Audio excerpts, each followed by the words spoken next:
ऋषिर्वाच एव गिरित्र प्रिय या विभाषित प्रत्याभास्त प्रशंसुरत प्रिय संसार मितो मर्मभिदम कुआगृह सुन यनाह को विश्व सृजा समक्षत।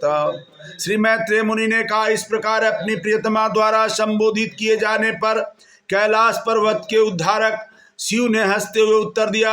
यद्यपि उसी समय उन्हें ब्रह्मांड के समस्त रखवाले के समक्ष राजा दक्ष द्वारा कहे गए द्वेषपूर्ण मर्मभेदी शब्द स्मरण आए। श्री भगवान उवाच ते उत्तम शोभना मेव शोभने अनाहुत आप्यभिष्यन्ति बंधुषु ते यद्यनु पादित दोष दृष्टे बलियसना मदेन मन्युना। प्रभु शिव शंकर ने उत्तर दिया, हे मेरी सुंदर पत्नी, तुमने कहा कि कोई अपने मित्र के घर बिना बुलाए जा सकता है, यह सच है, किंतु जब वह देवात्मबोध के कारण अतिथि में दोष न निकाले तो और उस पर क्रुद्ध न हो। विद्यात्पति तो पुर्य कुलै शिताम गुणै सतिंग सतमरे स्मृत हतायाम वृत्तमाना दुर्दशा अस्तब्धा न पश्यन्ति ही धाम भूयसाम।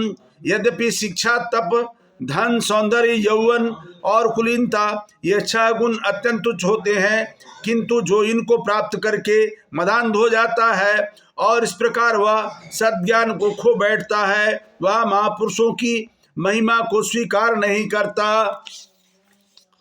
मनुष्य को चाहिए कि वह ऐसी स्थिति में किसी दूसरे व्यक्ति के घर न जाए, भले ही वह उसका संबंधी या मित्र ही क्यों न हो। जब वह मन से क्षुब्ध हो और अतिथि को तनी हुई भ्रिकुटियों एवं क्रुद्ध नेत्रों से देख रहा हो, तथार भी व्यथते शिलीमुख है, श्वेत द्वितांगो हृदय न दूयताम स्वनाम यथा वक्रधियाम दुरुदिक्तिभि दिवारनिशा ताप्यति मर्मताड़िता। शिव ने कहा, यदि कोई शत्रु के बाणों से आहत हो तो उसे इतनी व्यथा नहीं होती जितनी कि स्वजनों के कटु वचनों से होती है, क्योंकि यह पीड़ा रात दिन हृदय में चुभती रहती है। हे शुभ्रांगिणी प्रिय, यह स्पष्ट है कि तुम राजा दक्ष को अपनी पुत्रियों में सबसे अधिक प्यारी हो, तो भी तुम उसके घर में सम्मानित नहीं होगी, क्योंकि तुम मेरी पत्नी हो। उल्टे तुम्हें ही दुख होगा कि तुम मुझसे संबंधित हो। जो मिथ्या अहंकार से प्रेरित होकर सदैव मन से तथा इंद्रियों से संतप्त रहता है, वह स्वरूप सिद्ध पुरुषों के ऐश्वर्य को सहन नहीं कर पाता। आत्म साक्षात्कार के पद तक ऊपर उठने में अक्षम होने के कारण वह ऐसे पुरुषों से उसी प्रकार ईर्ष्या करता है जिस प्रकार असुरगण पूर्ण पुरुषोत्तम भगवान से ईर्ष्या करते हैं।